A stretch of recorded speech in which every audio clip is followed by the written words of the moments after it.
Assalamualaikum warahmatullahi wabarakatuh.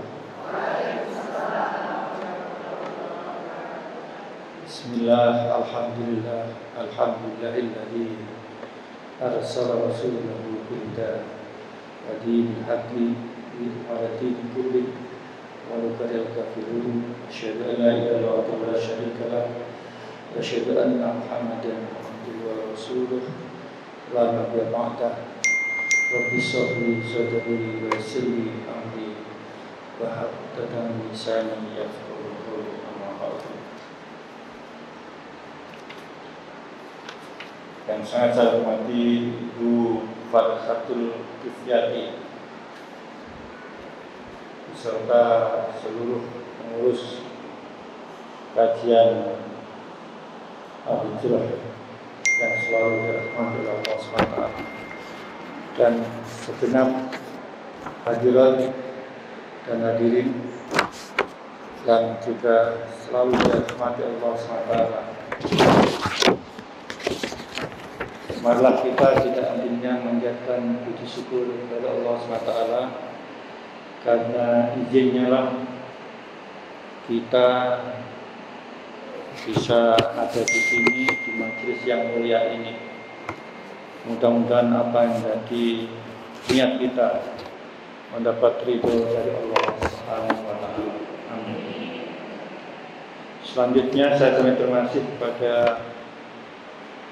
pengurus yang memberikan kesempatan pada saya. Berkali-kali minta, tapi karena waktunya selalu clash, untuk kali ini saya berusaha untuk mengupayakan bagaimana bisa hadir ini. Dan alhamdulillah apa yang saya inginkan diizinkan oleh Allah, dan sampai di sini saya merasa patut bersyukur, benar-benar memanjatkan syukur kepada Allah SWT, karena tidak saya duga yang hadir sebanyak ini. Ini tanda yang sangat membahagiakan bahwa ibu-ibu ternyata tidak hanya setelah menjadi ibu rumah tangga atau sudah berumah tangga, tapi sejak dari mahasiswa itu selalu kalau ada kajian di kampus itu yang banyak hadir itu ya putri-putri. Jadi di mana saja, di kampus mana saja. Jadi kalau dihitung pasti yang putri itu jauh lebih banyak, mendominasi dibandingkan daripada laki-lakinya. Kemana mereka? Saya tidak tahu. Waktu mahasiswa juga banyak mainnya. Akibatnya apa? Ibu-ibu kalau melihat wisuda di mana saja, bukan karena di UNY, karena ya ex-IKIP calon-calon guru wanita banyak, tapi di mana saja. Di UGM pun juga demikian. Yang mencapai prestasi terbaik di setiap jurusan, departemen atau prodi atau fakultas, bahkan juga di universitas selalu wanita. Betul nggak? Inilah. Jadi kita bersyukur sekali ya, bahwa kehadiran wanita tidak mengecewakan, tapi membahagiakan, membanggakan di semua lini. Selanjutnya salat dan salam mudah-mudahan tetap tercurahkan atas Nabi besar Muhammad SAW, atas bimbingannya, atas agama yang telah diturunkan kepada kita sehingga menjadi pedoman hidup kita, dan mudah-mudahan kita bisa memegangi sampai anak cucu kita ila yaumil qiyamah, dan besarnya nanti kita akan mendapat syafaat darinya. Amin. Selanjutnya saya menyampaikan terima kasih kepada semuanya yang mungkin acara ini bisa dilaksanakan dengan baik. Walaupun sudah reda COVID, tapi selalu diingatkan tetap waspada dan berhati-hati ya, sehingga di sini masih banyak yang pakai masker. Saya mohon maaf karena jauh ya, lebih dari 2 meter ya. Jadi lebih dari 2 meter, dan suaranya kalau pakai masker mesti terganggu. Sedikit. Terima kasih. Jadi itu yang perlu saya garis bawahi, highlight. Saya bersyukur bahwa ibu-ibu ternyata tidak sedikit yang menyukai sejak remajanya dilanjutkan dengan yang ada di kampung. Bahkan RT pengajian ibu jauh lebih aktif dibandingkan daripada bapak. Kelihatannya surganya nanti banyak ibu-ibu di sini. Jadi percuma mengharapkan bidadari ya. Ujung-ujungnya juga banyak bidadara yang mungkin harus disiapkan banyak itu. Selanjutnya, bahwa ibu itu adalah pendidik pertama dan utama. Jadi kalau ibunya bagus, jaminan generasi masa depan itu insya Allah lebih baik. Kecuali ibunya tidak baik. Tapi saya melihat bersyukur ibu-ibu tinggal di Jogja, ya, karena tidak banyak gangguan. Jadi mau keluar malam itu saya yakin banyak sukanya dibandingkan daripada ibu-ibu tinggal di Jakarta, karena merasa tidak kurang. Ya. Jadi hunian tempat tinggal itu menentukan. Makanya kadang-kadang ada tempat tinggal kompleks yang mahal harganya, itu biasanya juga membeli lingkungan tidak baik, itu juga berisiko pada anak. Untuk apa kita sudah capek kerja, anaknya menjadi tidak baik. Jadi mudah-mudahan tidak sia-sia. Karena itulah apa yang didapatkan dari pengajian dan dari di tempat yang lainnya, mohon langsung diimplementasikan di rumah, tidak usah jauh-jauh, di rumah dan tetangga dan keluarga besar. Baik, ini materi yang kelihatannya mudah, tapi juga susah juga. Jadi kalau kita lihat seperti ini,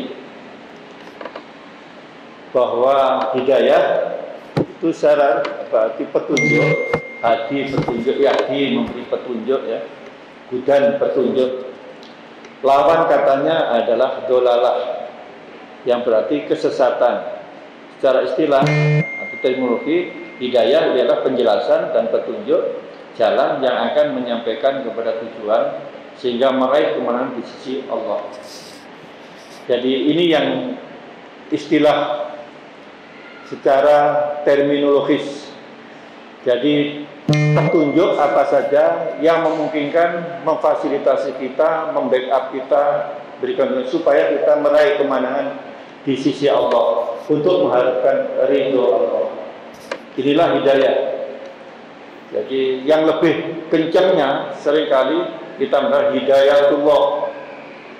Jadi ini yang tidak diberikan kepada banyak orang, hanya orang terpilih saja yang mendapat hidayah Allah. Termasuk juga orang kafir yang menjadi mu'alaf. Tanpa hidayatullah tidak akan. Ini yang supaya nanti tahu kita detailnya bagaimana hidayah. Dolar lagi kesesatan. Jadi tidak mungkin kita seperti dalam setiap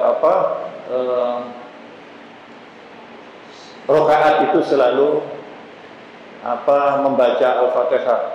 Ya. Bahkan wajib, kalau tidak baca berarti sholatnya batal. Biasa. Alladzina an'amta alaihim ghairil maghdubi alaihim waladdallin. Ya. Bukan golongan orang-orang yang sesat dan yang menyesatkan. Jadi kita hendaknya mendapatkan jalan yang lurus itu, yaitu jalan yang diberi bagi orang yang mendapatkan nikmat dari Allah, bukan jalannya orang-orang yang sesat dan menyesatkan.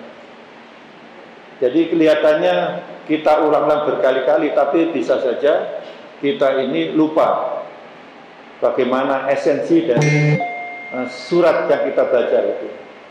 Bahwa kita ihdinas siratal mustaqim, ya, kita minta petunjuk pada kan hada, hak dan dal ya. Tunjukkan kami jalan yang lurus. Nah sebelum minta itu, maka iyyaka na'budu wa iyyaka nasta'in. Kewajibannya didahulukan, baru minta. Iyyaka na'budu wa iyyaka nasta'in. Kepadamulah kami menyembah dan kepadamulah kami minta pertolongan. Dan pertolongan itu apa? Yaitu sirotol untuk bisa mendapatkan sirotol mustaqim. Dan jalan itu adalah jalannya bagi orang-orang yang dapat nikmat dari Allah, bukan jalannya orang yang sesat menyesatkan. Jadi di sini antara dolalah sama hidayah itu berhadapan-hadapan. Mau yang mana yang kita pilih? Nah, tentu orang yang sedang normal pikirannya dan hatinya pasti dengan segala konsekuensinya memilih yang hidayah. Walaupun pada prakteknya ada orang yang lebih suka memilih yang dolalah daripada yang hidayah. Ya barangkali saat itu walaupun pikirannya normal, hatinya juga tidak sehat, tapi sedang dikuasai oleh setan yang selalu mengganggu. Nah inilah yang harus hati-hati. Banyak di refresh, di upgrade setiap saat ini. Maksudnya adalah supaya kita ini langsung ke defaultnya ya. Sebagai makhluk Allah yang lahir secara fitrah itu. Jadi kita lahirkan Islam. Mau jadi apa kita ini? Untuk tetap Islam, tapi mau jadi Yahudi, mau jadi Majusi, Nasoro, itu adalah karena lingkungannya dan orang tuanya. Banyak aneh ini, mohon maaf, ini kan YouTube itu kan berkali-kali muncul ya. Orang Kudus ya, Kudus itu kan dekat ini, siapa itu namanya? Gunawan itu apa? Siapa namanya? Yang Gunawan Putri tapi siapa itu yang orang Kudus itu kan dekat dengan tempatnya Sunan. Orang tuanya semua Islam, bapak ibunya Islam, terus kakaknya adiknya Islam, dia sendiri yang murtad. Siapa namanya? Hah? Saya lupa ya. Nita. Lah ya Nita Gunawan dengan bangganya. Ya. Nita Gunawan dengan bangganya dia apa? Dugaan saya mungkin salah. Mungkin dia merasa ya diberi Tuhan wajah yang cantik. Ini kan godaan. Makanya diberi wajah yang cantik, sesuatu yang bagus itu jangan dianggap itu hadiah tanpa resiko. Biasanya ujiannya berat.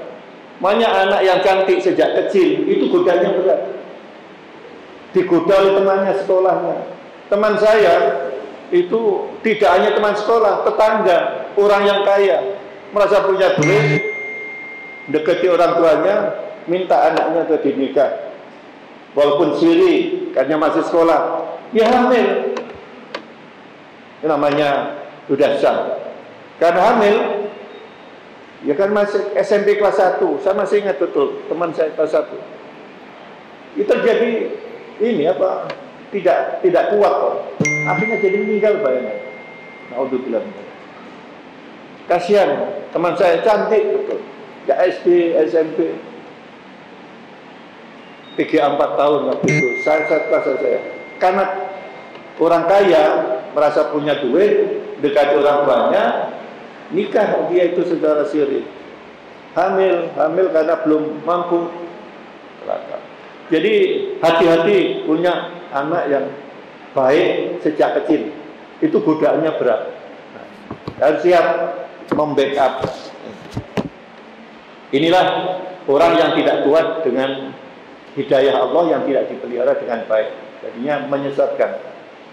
Nah yang berikutnya, orang yang telah mendapatkan hidayah akan merasa mudah atau ringan dalam melaksanakan amal soleh, rajin dan tekun dalam beribadah, dan sangat takut berbuat kedurhakaan. Jadi insya Allah kita semua yang di sini tadi dari rumah, katanya ibu tadi, tanpa izin Allah, dimudahkan tanpa daya Allah, tidak akan mungkin ringan kakinya datang ke sini. Nah, ini berarti kita sudah minimal mendapat tanda-tanda yang baik. Kita dapat hidayah. Dengan mudahnya kita datang kegiatan yang banyak masalahnya. Ya, ini thalabul ilmi. Karena thalabul ilmi fardhatun ala kulli muslimin wa muslimatin. Menuntut ilmu itu diwajibkan bagi orang laki-laki, muslim laki-laki dan muslim perempuan. Jadi tidak, Rasulullah tidak menyebutkan muslim saja, tapi muslimin wa muslimatin. Ini berarti punya target yang sama untuk perintah menuntut ilmu itu. Nah, kita datang ke sini ini adalah karena hidayah Allah. Nah, ini kita harus jaga. Selanjutnya, petunjuk untuk mendapat hidayah dari Allah adalah jalan kemuliaan yang didapatkan seseorang untuk selamat dunia akhirat lain. Jadi tidak hanya dunia saja, di akhirat. Jadi nggak usah tergoda. Apa ya ada akhirat? Seperti apa? Kan ada seseorang yang ditokohkan tapi meragukan akhirat. Nggak usah. Bapak, ibu-ibu ini orang yang berilmu. Saya yakin di sini mulai dari minimal SMP, SMA, mudah-mudahan nggak ada SMP-nya, SMA, diploma, S1, S2, jangan ada S3, jangan ada profesornya di sini. Ya. Mohon maaf. Apa yang saya ingin katakan bahwa kita ini kalau di kuliah kan selalu dituntut untuk apa? Membuktikan kebenaran ilmiah.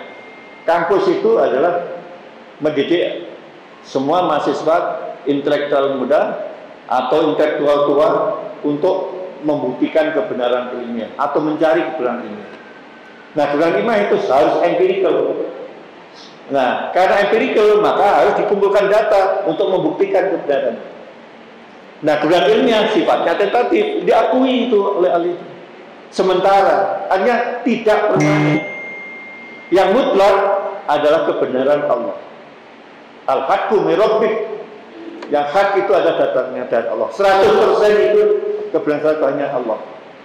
Tapi kalau manusia itu 95%, 98%, 99%, 99,1, 99,2, 9,3 sampai 99,99999.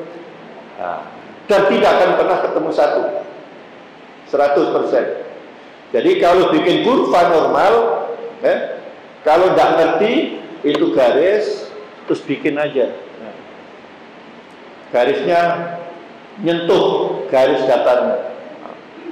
Nah, kalau orang ngerti statistik, tidak akan pernah ketemu. Jadi walaupun ada garis datar, ya, garis yang dari sana itu dari berimpitan dengan sana sampai ke sini naik kurva normal sana, terus nggak akan pernah ketemu itu dengan garis. Nah, itu menggambarkan bahwa 99,99999 sampai ketemu lagi. Kalau itu kebenaran dunia. Kalau sudah satu, berarti sudah kebenaran Allah.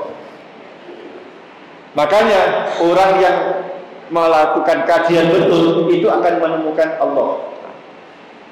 Itu bagus sekali. Jadi bukan hanya turunan dari orang tua, tapi dia mencari kebenaran. Oh, ini akhirnya Allah yang punya kebenaran. Al-Haqqu. Nah, oleh karena itulah yang menjadi beda. Karena kebenaran iman, maka seeing is believing. Saya lihat, nanti saya percaya. Itu orang ilmuwan. Tapi orang agama tidak, dibalik. Believing is seeing. If you believe it, you will see it. Jika kamu percaya pada siksa kubur, nanti lihat di sana. Jika kamu pada surga, nanti saksikan pada saatnya itu. Nah, sebagai orang yang dapat pikiran yang bagus, hati yang bagus, dia meyakini bahwa siksa kubur itu ada, perlindungan di alam barzakh itu ada, sampai nanti itu adalah dari kitab-kitab suci yang menjadi pedoman, kan itu. Makanya kita harus yakin dulu, baru kita mempersiapkan. Dan alhamdulillah sekarang kan banyak ya orang tua yang lebih suka di usia-usia yang agak riskan anaknya itu lebih baik sekolah di yang agamanya kuat. Ya. Dulu maaf sebelum 2003 ya, saya termasuk yang ikut Medras Gunawan Sisika. Jadi guru dulu itu yang sekolah negeri itu 1-2 saja yang bagus. Sekolah Kristen yang bagus-bagus. Bahkan Debilto pun juga dia rebut. Stelatus, apa itu yang sekolah Kristen yang orang-orang lebih suka menyekolahkan itu saat itu. Kita gelisah gimana ini caranya orang Islam ini anaknya supaya tidak. Mengapa? Karena kalau waktu Jumatan, SMA, SMP diberi pelajaran, mereka tidak bisa Jumatan.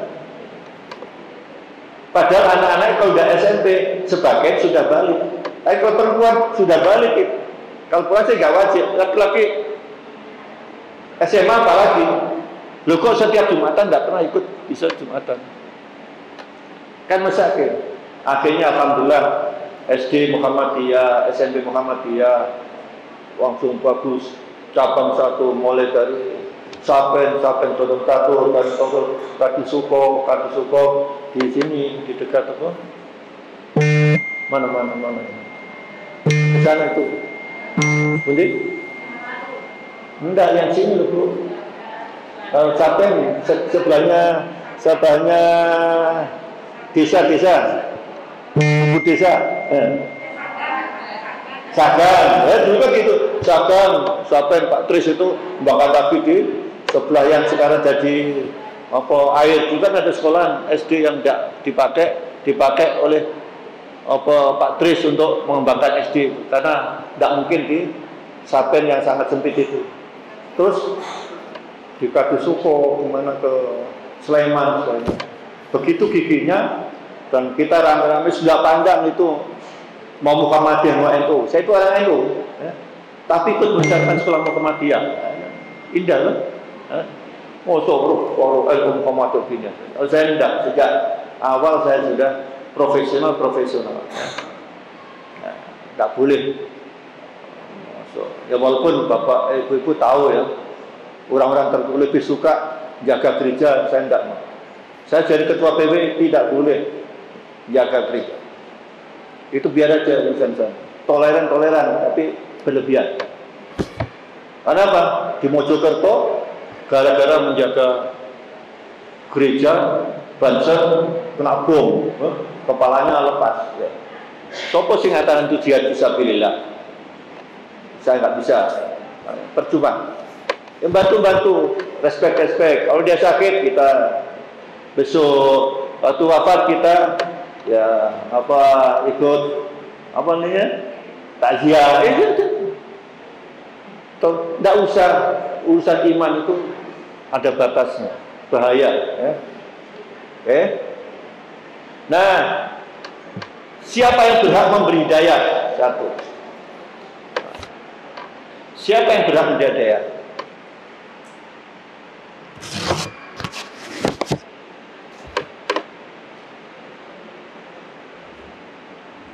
Sesungguhnya innaka la tahdi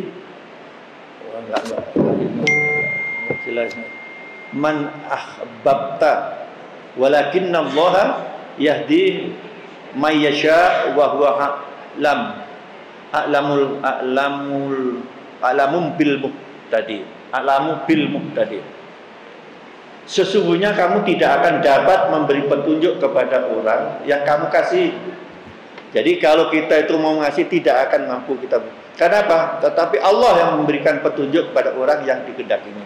Jadi hanya Allah yang bisa memberikan hidayah itu. Jadi kalau kita itu memberikan petunjuk, itu sebenarnya hakikatnya Allah yang membimbing kita untuk bisa ngasih, bukan kita langsung. Dan Allah lebih mengetahui orang-orang yang menerima dan petunjuk. Jadi karena Allah lah yang tahu siapa yang patut diberi hidayah dan siapa yang tidak. Makanya kita tidak usah terlalu ngoyo, tidak usah terlalu obsesif, ambisi, akan saya taklukkan. Kalau Allah belum berikan petunjuk, kita kewajiban kita apa? Kewajiban kita seperti Rasulullah ini. Kita hanya sifatnya berdoa, mengajak. Jadi wa innaka la tahdi ila siratim mustaqim. Dan sesungguhnya kamu, hai Muhammad, sungguh la tahdi, kamu akan memberikan petunjuk ila siratim mustaqim, menuju ke jalan yang lurus. Dan umat-umatmu, termasuk siapa? Sahabat, ya, tabi'in, tabi'in, sampai pada ulama dan sampai pada ibu-ibu semua yang merasa diberi ilmu oleh Allah. Sebatas kita itu memberikan petunjuk yang sifatnya hanya marah, yang menentukan hanya Allah. Kita bisa memberikan informasi macam-macam, tidak spesifik, mau diterima tidak, itu Allah yang menentukan. Tapi memang kita diberikan rambu-rambu, balighu anni walau ayat. Sampaikanlah kamu semua apa yang dari saya itu walaupun satu ayat. Termasuk kepada keluarga kita, ibu-ibu kepada suami, kepada anak, walaupun satu ayat. Dari sini nanti diberikan, tidak usah banyak-banyak, besok satu lagi. Itu sebatas memenuhi perintah Rasulullah, supaya kita tidak termasuk orang yang merugi, punya ilmu sedikit kok nggak diberikan. Walaupun satu ayat, tidak apa-apa. Nah itulah. Tapi yang menentukan itu siapa? Allah nanti ya. Jadi nggak usah bekerja berlebihan nanti akhirnya melebihi batas, akhirnya kontraproduktif. Ya sama dia saja, sama dia. Tapi saya ini ya sama dia saja. Saya setelah lengser ke Prabon ya, lengser dari jabatan, ya saya kembali kepada back to nature. Itu ya tempat saya di masjid. Tidak mengurangi harga diri lah kok, malah lebih dekat dengan Allah. Setiap hari nyimak Quran satu-satu, ya. Indah sekali. Tidak pernah bosan baca Quran, menghafalkan ayat-ayat. Jadi ada dua level. Yang pertama itu hanya milik Allah, yang kedua itu milik Rasulullah dan seterusnya termasuk kita untuk memberikan petunjuk. Sebatas itu yang menentukan nanti akhirnya ya seperti ini yang mudah-mudahan kita doakan ya. Ini kan sedang heboh-hebohnya ini ya, si sapa jenenge yang penyanyi itu, Waktu Pak Rahmati tahu habis gara-gara ini kan selalu diupdate terus itu ya. Siapa? Momo siapa? Siapa namanya? Yang penyanyi Siapa? Kok kani sih? Monak siapa? Yang tinggi, yang dulu penyanyi kecil dulu. Saya itu Agnes Masya Allah. Bu, mohon maaf, saya itu sudah 60 tahun itu suka lupa, betul. Beda dengan dulu ya. Loh, saya itu teman saya sudah wafat di Sopo, yaitu namanya Sopo. Mungkin ada yang ibu-ibu yang seusia saya, coba. Bener nggak? Ya? Tahun sudah 65 saya ini. Jadi mau mundur tuh, ya pantas profesor ya. Lupaan, enggak, teman itu, teman SMP, SMA suka lupaan. Maunya itu orangnya, tapi siapa namanya? Iya. yang diingat yang di rumah aja. Ya itu, ya. Jadi kalau itu memang betul, ya, temannya itu yang kita khawatir bahwa yang laki-lakinya itu akan mau murtad, tapi kok berita belakangan kok justru yang cowoknya, karena cowoknya itu ibunya pakai jilbab, ya, cowoknya kan ibunya kan pakai jilbab itu selalu kalau foto dengan ibunya, yang laki-lakinya itu. Ya mudah-mudahan Allah memberikan petunjuk, memberikan hidayah pada. Sama dengan saya dulu waktu ngajar agama di UNY, dia itu sendirian, ya, saudaranya pada bapaknya ibunya Kristen, hanya tantenya atau apa, dia ini ingin masuk Islam. Karena apa? Mengkaji kitab Injil itu banyak yang meragukan dia. Terus minta bimbingan pada saya, akhirnya masuk Islam. Nah kebetulan ada dosen muda tahu itu waktu pengislaman dia, akhirnya diincar dinikah. Alhamdulillah. Jadi diselamatkan oleh teman dosen itu. Apa dia dapat hidayah Allah, hidayatullah yang tidak diberikan pada semua. Nah selanjutnya ada 7 tanda khusus siapa yang memperoleh hidayah, ya. Bahwa kita itu memperoleh hidayah itu benar nggak ditandainya? Mudah dalam beribadah, jadi nggak sulit. Nah, berarti kita dapat hidayah itu.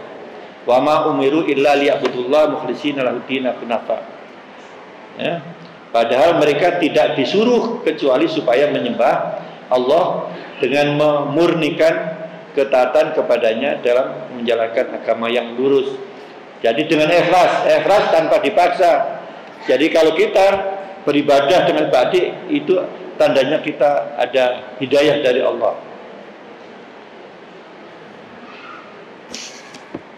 Yang kedua, bergetar mendengar nama Allah. Jadi kalau ada yang baca Quran,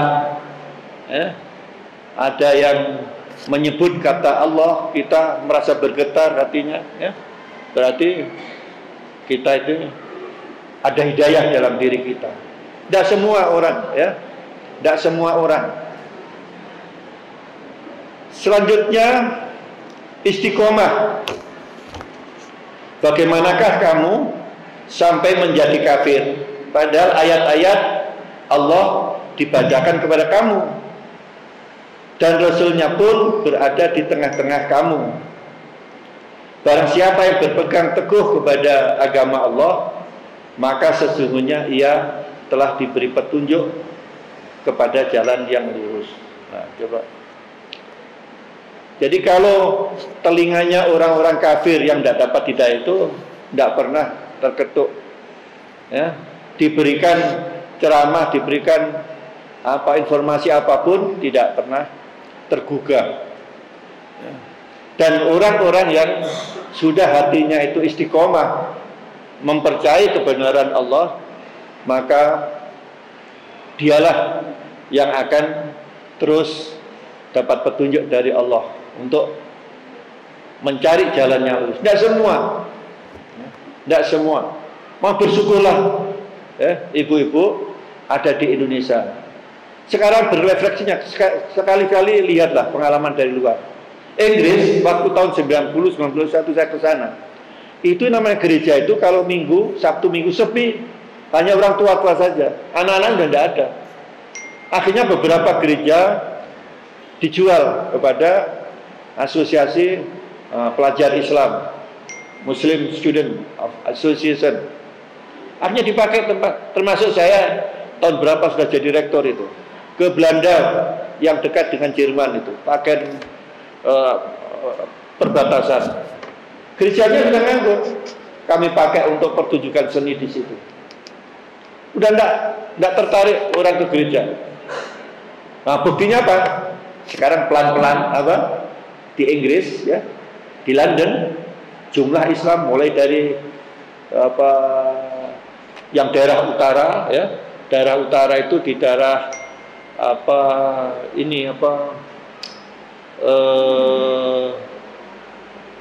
Yang MU itu apa? M-nya apa? M itu apa? Oh, mahal ya? Hah? MU. Manchester. Sudah. Manchester United itu senternya apa gerakan Islam itu berkembang terus ya.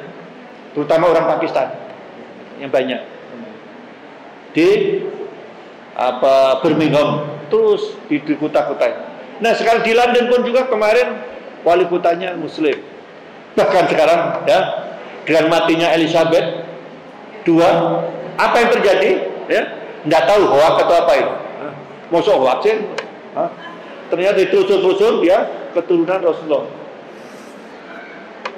Ya enggak? Jadi ini yang jadi raja sekarang adalah Habib ini. Charles ini ya. Habib apa itu namanya? Alias ya. Enggak kan keturunan Rasulullah kalau ya.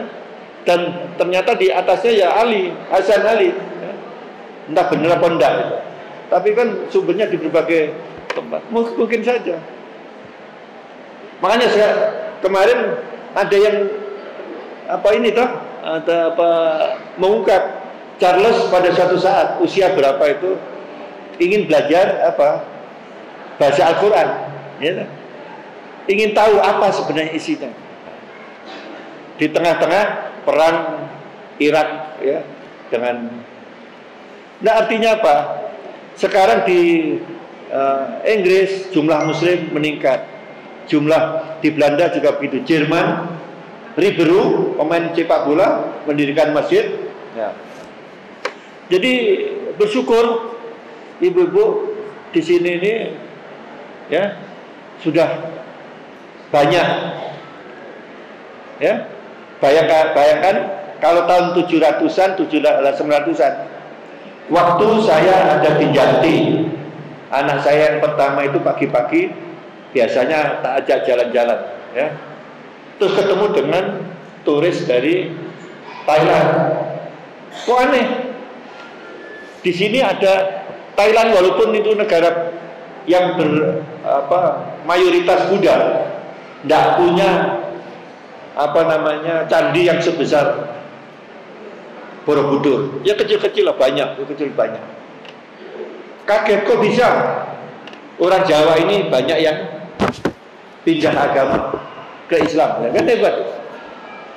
Kalau tidak keberhasilan ini Sunan Kalijogo dan sunan-sunan yang lain, bagaimana mentransformasikan Islam itu melalui pendekatan kultural. Yang berikutnya berusaha menghafal Al-Quran. Nah kalau ibu-ibu kok sekarang giat, banyak tadi saya diberitahu masih ngaji dulu. Wah, 29 masih 16 menit. Masih ngaji dulu setengah jam 8 sampai jam 30 ngaji ya. Iqra'ul Qur'an fa innahu ya'ti yaumal qiyamati syafi'an yaskabi. Ustaz. Ini kelihatannya sorof, nahwu sorofnya bagus ini. Soalnya tadi saya lihat ngajinya, ini tadi kok enggak pakai apa? Enggak pakai harokat itu ada enggak tuh? Bisa baca, berarti tahu bagaimana mudhof filah ya. Mana harfu jar, mana mubtada khobar dan sebagainya.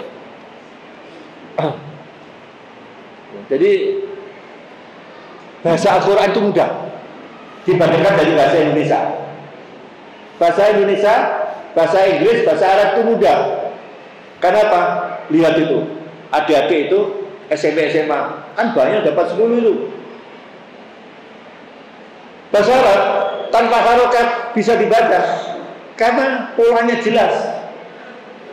Mana marfu, ya, mana jar, mana mansub, mana fathah, mana kasroh, mana dhamma. Mansub itu fathah, majrur itu kasroh, terus marfu itu Dumma.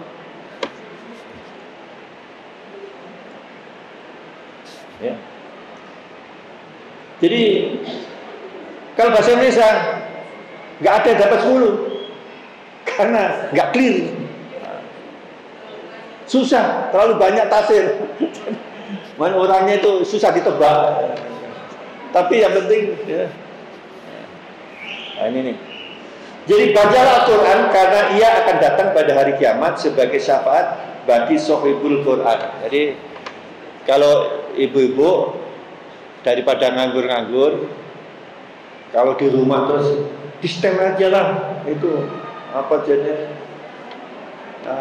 semaan-semaan itu ya, murad ya untuk masa anak, mohon maaf ya, ibu yang hebat, anak autis, tahu nggak anak autis? Anak autis itu yang kemampuan itu kita banyak menduga itu lemah. Tapi kalau dulu adalah idiosafat, jadi anak yang mentally retarded itu ada debil, ada imbecil, ada idiot. Idiot nggak bisa apa-apa, tapi idiosafat. Tapi ada anak yang golongan idiot tapi luar biasa pintar. Nah, kemarin kita temukan hafal 30 juz anak autis. Mungkin kalau orang tuanya tidak dekat dengan Allah, tidak dapat petunjuk. Akhirnya apa? Diajari bisa belum sampai 10 tahun, 6 tahun, 7 tahun hafal 30 juz. Makanya di setel aja lah gitu. Sambil masak di setel. Daripada musik-musikan, ya, apalagi sinetron, sinetron itu banyak madorotnya, sudah nggak laku. TV sekarang sudah banyak nggak lakunya, lebih laku ini. Ya. Makanya baca Quran, banyak-banyak baca Quran supaya dapat teman. Berikutnya rajin sedekah. Alladzina yunfiquna fis sarra'i wad dharra'i wal kadhibina minal ghaibi wal 'afina 'anil nas innallaha wallahu yuhibbul muhsinin.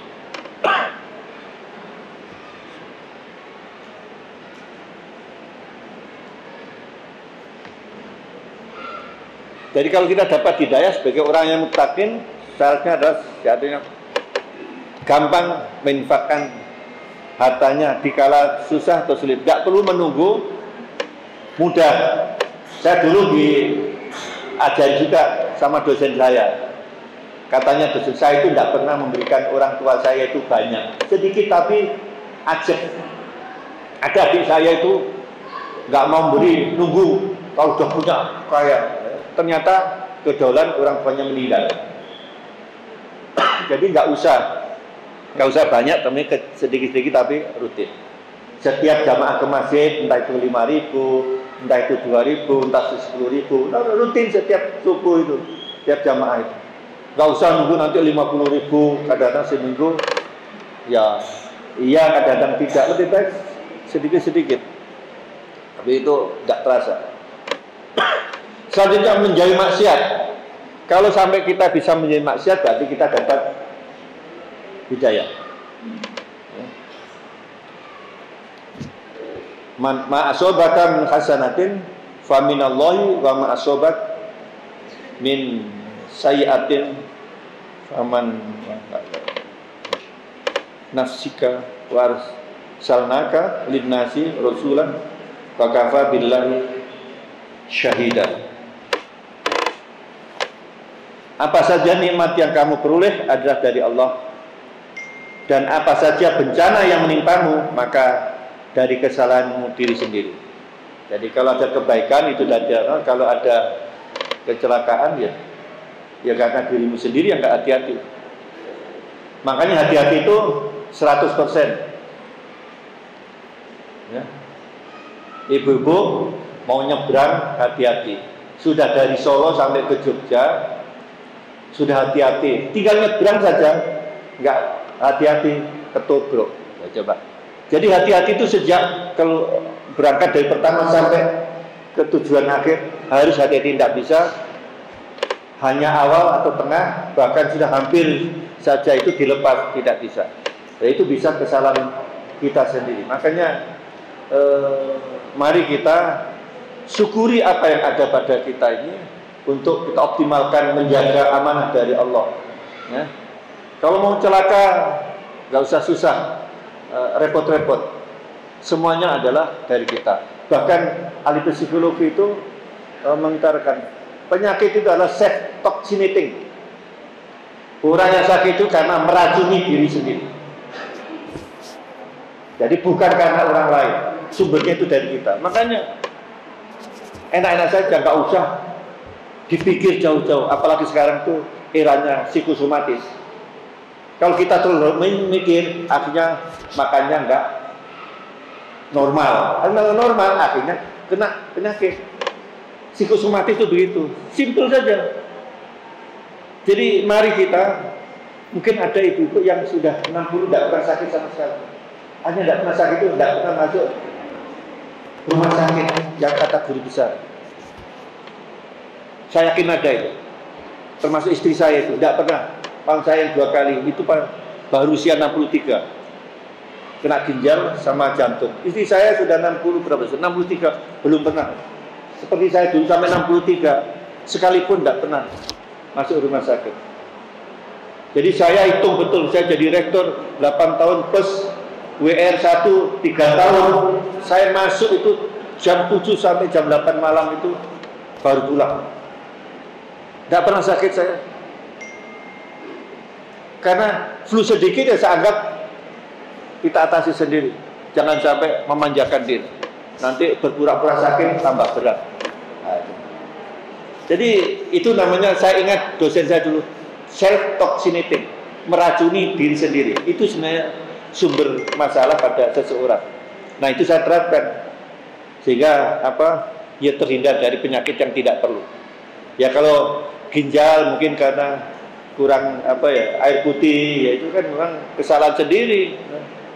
Coba ibu ya, kalau pas ginjal ini sakit itu terus didrop itu air putih, saya yakin hilang ini. Tidak usah harus dipijeti apa-apa. Ternyata itu memang ininya berproses, darah kita yang kurang cairan, terlalu banyak manis dan sebagainya. Nah ini memang harus kita yang mengatasi. Dan terakhir adalah memperbaiki taubat. Ya inilah yang kita harus lakukan. Kita kan tobat tuh berkali-kali. Ya, ternyata di sini dianjurkan berkali-kali tobat. Tobat itu bisa tobat besar, bisa tobat kecil. Gitu loh.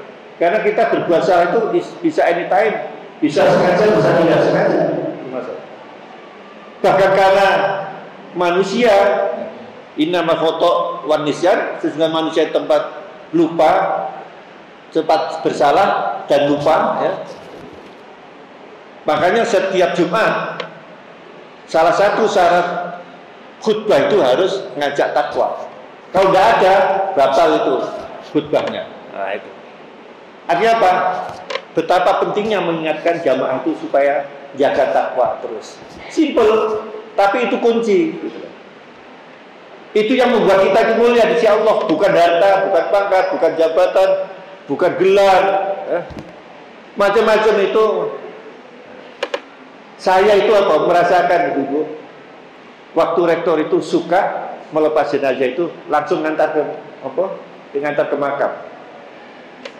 Macam-macam saya orang guru besar nggak jaminan, ya. Sampai masuk itu baik, ya termasuk situasi waktu bagaimana pelepasan jenazah, kita lihat bagaimana keluarga bagaimana, itu kan kelihatan bagaimana bawaan jenazah itu. Artinya orang yang kuat ibadahnya, baik itu ibadah khos atau am, itu kelihatan sekali waktu wafatnya, waktu dilepas jenazahnya, waktu dibawa ke makamnya, bagaimana di sana, kelihatan sekali auranya. Ya masuk liang lahat itu termasuk siapa? Mantan rektor. Saya rektor ya waktu itu. Mantunya minta, Pak Rektor, sakit apa wonten ngendap. Bayangkan pada mestinya dia. Terus saya senang saya bukan sok penting, terus akhirnya sampai anak ora. Ini kesempatan saya. Jadi almarhum Pak Johar itu saya ada di bawah, saya ngandani, saya memati. Dan saya nikmati, tidak ada kesakitan di situlah. Tapi justru mantunya kan tidak punya anak laki-laki, mantunya mempersilahkan saya malah tatain bersama saudaranya. Banyak kalau punya anak laki-laki, tolong dikondisikan. Suatu saat nanti bapaknya, ibunya wafat, harus ambil alih. Ya? Jangan dilepaskan pada orang lain. Ya kalau ada, kalau enggak, anaknya dulu yang. Ini penting Bapak Ibu. Karena itu apa ya, kepergian terakhir. Mosok, tapi saya jamin lah, ibu-ibu mau datang sini itu dapat tanda ibu-ibu dapat hidayah dari Allah, dan itu harus diteruskan dijaga ya. Nah sekarang yang menghalangi peroleh hidayah itu apa? Nah, jadi walaupun hidayah itu berpulang bagi semua, tetapi ternyata ada yang menyebabkan kita tidak dapat hidayah itu. Apa itu? Adalah berbuat dolim. Nah ini berbuat dolim itu ya harus hati-hati. Dolim itu menyebabkan orang yang didolimi itu doanya itu sangat terkabul, dan orang dolimi mendapatkan balasan yang tidak baik itu yang tak terhingga. Alladzina amanu walam kacamata saya yalbasu imanahum ini seperti bidil min ulaika lahumul wahum muhtadun. Orang-orang yang beriman dan tidak mencampur adukkan iman mereka dengan syirik, mereka itulah orang-orang yang dapat rasa aman. Jadi artinya apa? Jangan kita ini merasa beriman tapi ternyata masih membuat perilaku-perilaku yang syirik. Syirik itu merasa bisa menuhankan di luar Tuhan, apapun akhirnya mendolimi orang lain. Merasa berkuasa, akhirnya merasa kekuasaan itu segala-galanya, padahal Allah yang memberikan kekuasaan itu. Membuat orang yang celaka, ya, membuat orang lain terugikan karena perkataan kita, perbuatan kita. Jadi mestinya orang beriman tidak harus melakukan itu, gitu loh. Makanya harus hati-hati, ya, harus hati-hati. Ya. Karena dengan begitu akan menghalangi kita dapat petunjuk dari Allah. Karena kita merasa melebihi daripada Allah. Kita bisa berbuat macam-macam pada orang lain. Apalagi saya dengar di satu tempat, mosok anak pimpinan kalau sampai tak miskinkan.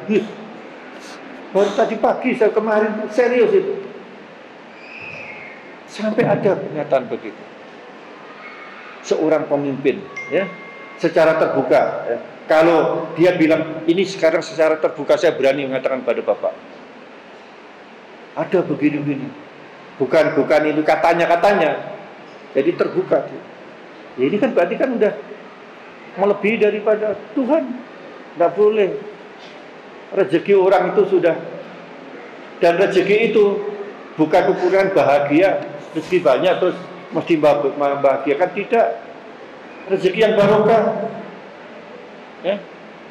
Banyak orang itu tidak mau asal banyak, tapi barokah tidak. Begitu kulu wasrabu halalan thayyibah. Minumlah, makanlah, minumlah ya halal dan yang thayyib. Bukan inilah makanya menurut saya ya, orang kok Islam kok maunya yang dilihat hanya sholatnya, puasanya, atau zakatnya. Jadi kehidupan sehari-hari itu tidak lepas dari kehidupan yang penuh nilai-nilai religiusitas, keagamaan. Makanya harus hati-hati. Ibu pakai jilbab, pakai pakaian itu juga harus yakin nggak saya itu ini semua saya beli dari. Dan saya yakin ibu kalau dapat hidayah pasti akan menggunakan itu yang memang jelas. Kan bahaya. Makanya kan ada ini apa hadis itu kasihan itu. Bagaimana dia merintih-rintih berdoa, tidak akan dikabulkan oleh Allah. Kan al-halal bayin wal haramu bayin wa bainahuma mutasyabihat. Yang halal jelas, yang haram jelas, antara keduanya itu subhat. Nah, subhat cenderung kepada yang haram. Kita lihat itu. Lanjutan hadisnya yang lain. Ada yang merintih berdoa, apa jamin dia? Bagaimana dia berdoa dikabulkan oleh Allah? Kalau dia itu makannya dari makanan yang haram, minumnya dari minum yang haram, pakaiannya dibeli dari harta yang haram, tempat yang dipakai tempat juga bukan tempatnya. Inilah yang sebenarnya indahnya Islam itu. Hidup kita itu dijaga terus. Aturan itu menjaga kita supaya kita hidup itu fine-fine saja. Tapi ingat, ada juga loh orang yang sok hebat. Itu orang Korea Selatan. Jadi orang Korea Selatan itu kan ada itu dialog. Tidak mau itu main uang haram. Apalagi ujung-ujungnya main judi. Sana loh. Oh, berarti agama itu membuat miskin, membuat tidak, sehingga mereka ateis. Ini salah persepsi.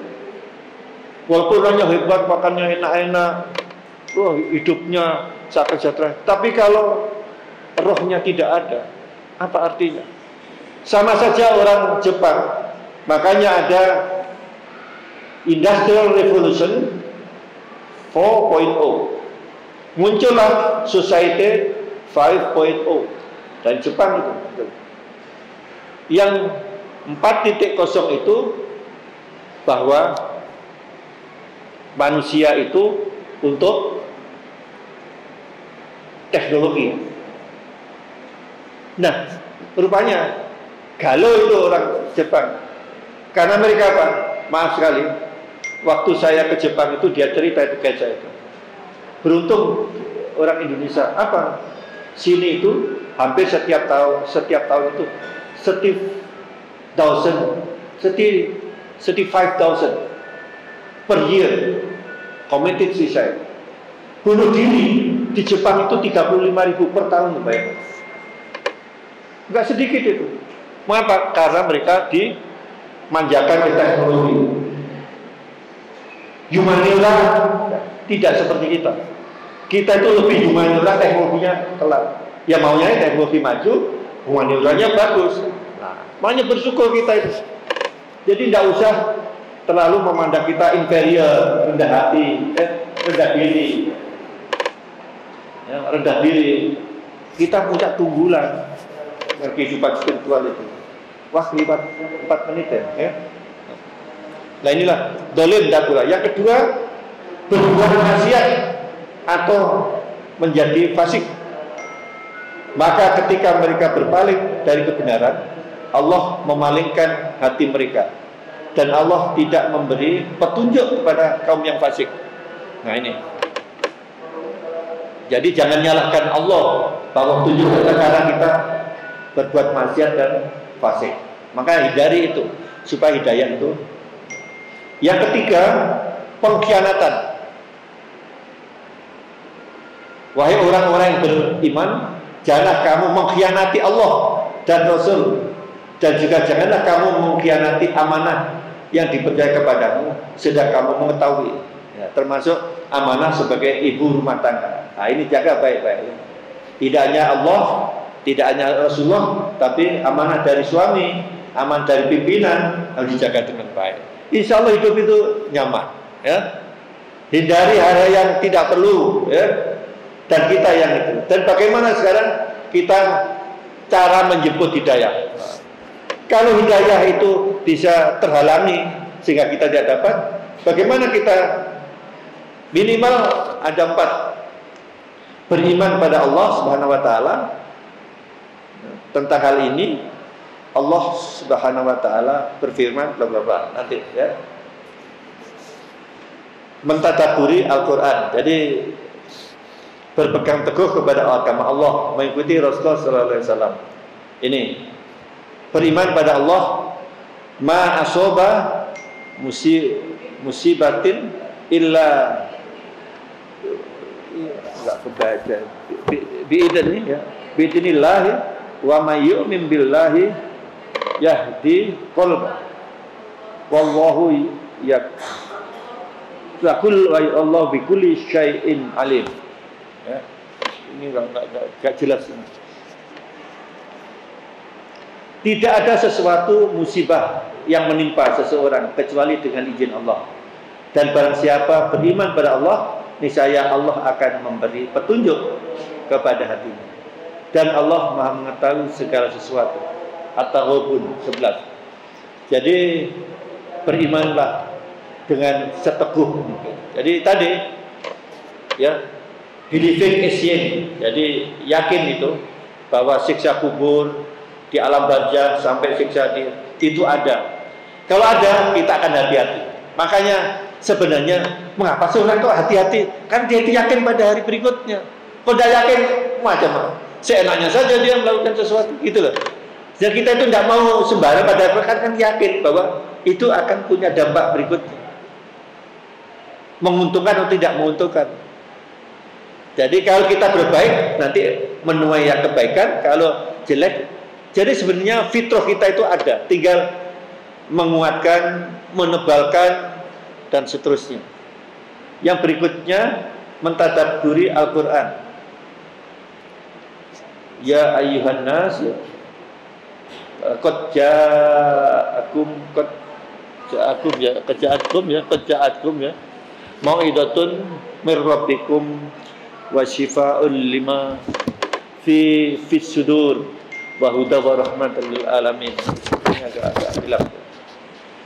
Wahai manusia, sungguh telah datang kepadamu pelajaran Al-Quran dari Tuhanmu, penyembuh bagi penyembuh yang ada dalam dada. Ya. Jadi termasuk juga dada ini adalah hati. Ya. Jadi saya dulu pernah tanya pada Ustadz yang hafid, kok bisa hafal? Caranya bagaimana? Itu tak amalkan waktu saya PGA itu. Allahumma sholli sholatan tutabu fi sudur. Allahumma sholli sholatan tutabu fi sudur wa tusrafu fi sudur. Wa tuhabiru amri bi rahmatika ya arhamar rahimin. Ya Allah, apa yang kau tetapkan di dalam tulisan. Jadi ilmu itu hanya ada di 2 tempat. Ya, di 2 tempat. Di tulisan dan di hafalan. Di hati. Paling tidak tulisan dimanapun itu diabadikan dalam tulisan. Waktu suraku fisudur, dan mudahkanlah apa yang ada di dalam dada. Waktu hawinu jamil amri, dan mudahkanlah apa saja semua perkara. Innallaha yarhamur rahimin. Jadi kalau sudah tidak ingat apa yang kita, maka kita ingat apa yang tertulis dan apa yang dalam dada. Jadi apa yang kita hafalkan itu, kalau hatinya tidak bagus, tidak bisa mensuplai darah kesadaran kepada otak. Jadi sumbernya bukan di sini. Jadi kitab itu disimpan di tulisan sama di dada, bukan di sini. Ini hanya memproduksi, tapi nyimpannya di hati. Nah, ini simbol kesucian diri. Makanya Quran ini diantaranya adalah yang ada di dalam dada itu tersimpan hal-hal kebaikan, yaitu yang kuncinya di hati itu. Yang berikutnya adalah berpegang teguh kepada agama Allah. Berpegang teguh pada agama Allah itu Al-Imran 101. Dan bagaimana kamu sampai menjadi kafir, padahal ayat-ayat Allah dibacakan kepada kamu. Dan Rasulnya Muhammad pun berada di tengah-tengah kamu. Barang siapa berpegang teguh kepada agama Allah, maka sungguh dia diberi petunjuk. Jadi yakinlah amantu billah wa malaikati wa rusuli dan seterusnya. Itu yang menjadi pegangan kita, tidak kemana-mana. Untuk supaya kita mendapat hidayah dari Allah, petunjuk dari Allah. Dan yang terakhir adalah mengikuti Rasulullah, ya, sunnah Rasul, ya.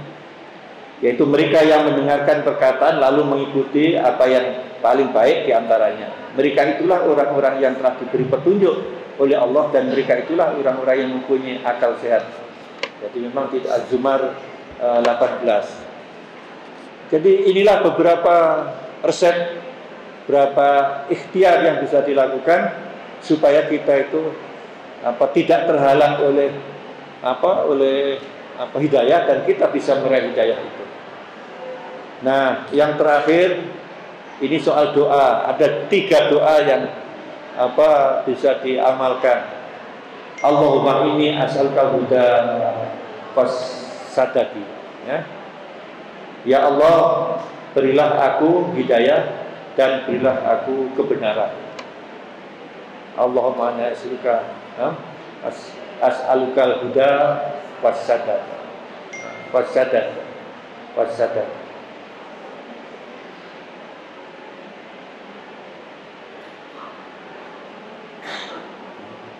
Dan yang kedua, Allahumma inni as'aluka huda wal tuqa wal afafa wal ghina. Ya Allah, sesungguhnya aku memohon kepadamu hidayah, ketakwaan, perlindungan dan kekayaan. Ya, memang Allah bisa membaca hati kita, tapi kalau itu dilafalkan itu jauh lebih mantap, ya.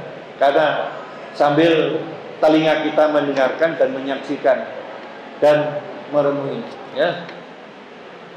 Jadi doa itu memang bisa daripada, tapi ya, tidak sia-sia kalau doa itu diungkapkan dengan minta hidayah, itu diminta pada Allah. Jadi bukan merasa ini kan sombong kan. Itu adalah semuanya minta pada Allah, tapi kan ada caranya. Boleh dengan bahasa Indonesia, boleh dengan bahasa Arab.